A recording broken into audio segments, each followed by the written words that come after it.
अस्सलाम वालेकुम। आज हम आपको हज़रत इदरीस अलैहिस्सलाम का वाक़या सुनाने जा रहे हैं, जो कि कब तशरीफ़ लाए थे और किस ज़माने के थे।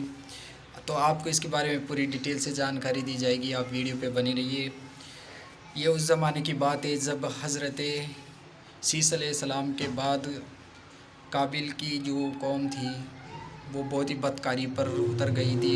सभी मुसलमान जो थे ईमान पर हावी, जो उनको बहुत ही परेशान कर रही थी और चारों तरफ बदकारी करती थी, नाई निकाह करती थी और हराम कामों में मुब्तला थी। उस समय हज़रत इदरीस अलैहिस्सलाम तशरीफ़ लाए थे और दीन की खिदमत करने के लिए वो चारों तरफ घूम कर दीन फैलाने के काम करते थे। जब हज़रत इदरीस अलैहिस्सलाम काफ़ी दिनों तक दीन फैलाने लग गए तो देखते हैं कि काफ़ी लोग दीन पर काबिज़ हो गए, लेकिन फिर भी कुछ मुफसिदीन थे जो कि मुसलमानों को बहुत ही परेशान करते थे। इससे बहुत ही हालात बेकार हो गए थे कि चारों तरफ मुसलमानों पर जुल्म करते रहते। वो जहाँ पर भी जाते मुसलमानों को बहुत ही बेदर्दी से उन पर जुल्म ढाते।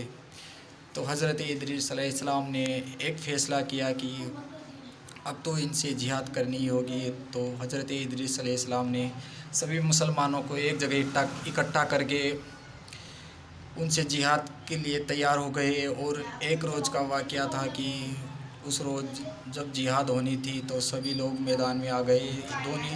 दोनों पक्षों की लड़ाइयों के लिए दोनों पक्ष तैयार हो गए। जैसे ही हज़रत इदरीस अलैहिस्सलाम और काबिल की जो कौम थी उस दोनों में इतनी तेज़ तगड़ा और इतना बहुत ही घमासान युद्ध होगा, और जिसके बाद से हज़रत इदरीस अलैहिस्सलाम ने उन पर काबिज़ पाया और जैसे तैसे करके काबिल की कौम को पस्त कर दिया। उसके बाद हज़रत इदरीस अलैहिस्सलाम ने उसकी कौम को ग़ुलाम बना लिया और फिर काबिल की कौम की जितने भी मालो दौलत थी सब पर हज़रत इदरीस अलैहिस्सलाम काबिज़ हो गए। लेकिन हज़रत इदरीस अलैहिस्सलाम के ज़माने में जितने भी मालो दौलत थी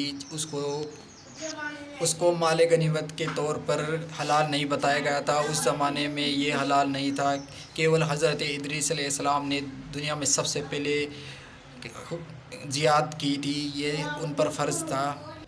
उसके बाद सभी मुसलमान आराम से और बड़ी सुकून से रहने लग गए। और जितने भी काबिल को फॉलो करने वाले मुसलमान क्या थे, वो तो मुफसिदीन थे ना, वो सारे पस्त रहने लग गए और लुक छुप कर रहने लग गए। और जो भी मुसलमान थे वो दीनदार थे, बहुत परहेज़गार बन गए, मुत्तकी बन गए। उसके बाद हज़रत इदरीस अलैहिस्सलाम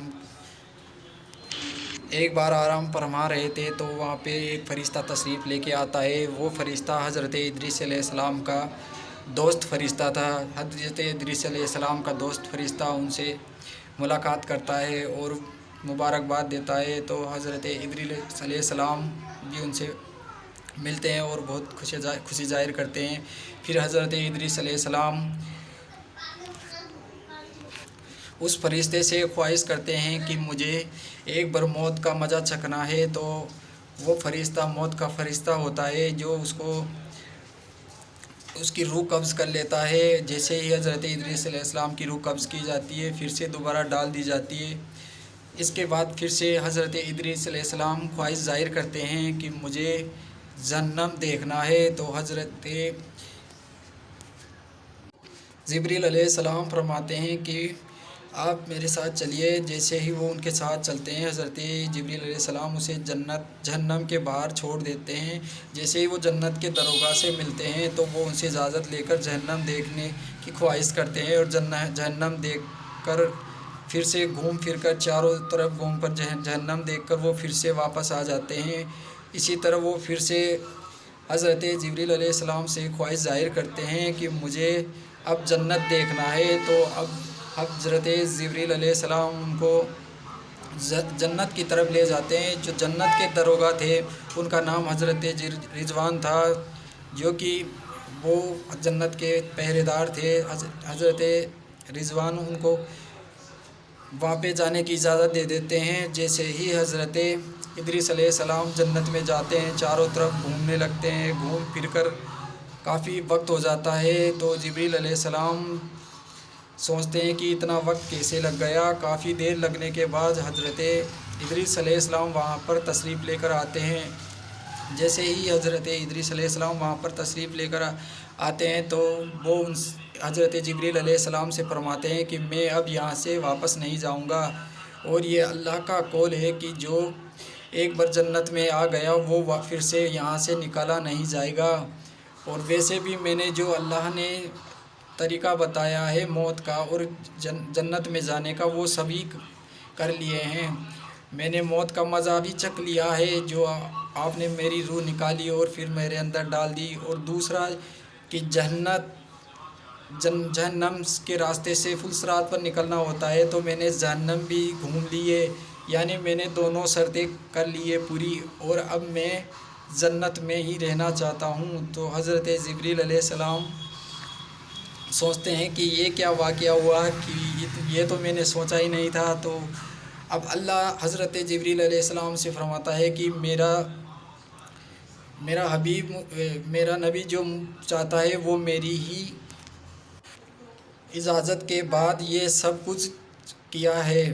تو حضرت جبریل علیہ السلام اللہ رب العزت کی بات مان کر پھر سے وہاں سے چلے جاتے ہیں۔ اس طرح حضرت ادریس علیہ السلام جنت میں ہی رہ جاتے ہیں، اور وہ اس طرح جنت میں ہی رہتے ہیں۔ تو آپ سبھی بھائیوں سے گزارش ہے کہ ویڈیو کو زیادہ سے زیادہ سبسکرائب کر دیجئے، بیل آئیکن کو دبا دیجئے، ویڈیو کو زیادہ سے زیادہ شیئر کر دیجئے تاکہ دینی معلومات اور جو نبیوں کے واقعہ ہیں وہ سبھی مسلمان بھائیوں تک زیادہ سے زیادہ پہنچ سکے۔ انشاءاللہ ہم آپ اگلی قسط لے کر آئیں گے کل تک، جو کہ حضرت خضر علیہ السلام کے اوپر ہوگی۔ تو آپ سبھی بھائیوں سے گزارش ہے کہ ویڈیو کو زیادہ سے زیادہ شیئر کر دیجئے اور سبسکرائب بھی کر دیجئے۔ اب آپ کو اس ویڈیو کو زیادہ سے زیادہ لائک اور کمنٹ بھی دینا ہے، کیونکہ کوئی بھائی کمنٹ نہیں کرتا ہے اور نہ ہی ویڈیو لائک آتی ہے، اس لیے میرے بھائیوں کمنٹ اور شیئر بھی زیادہ کریں۔ السلام علیکم۔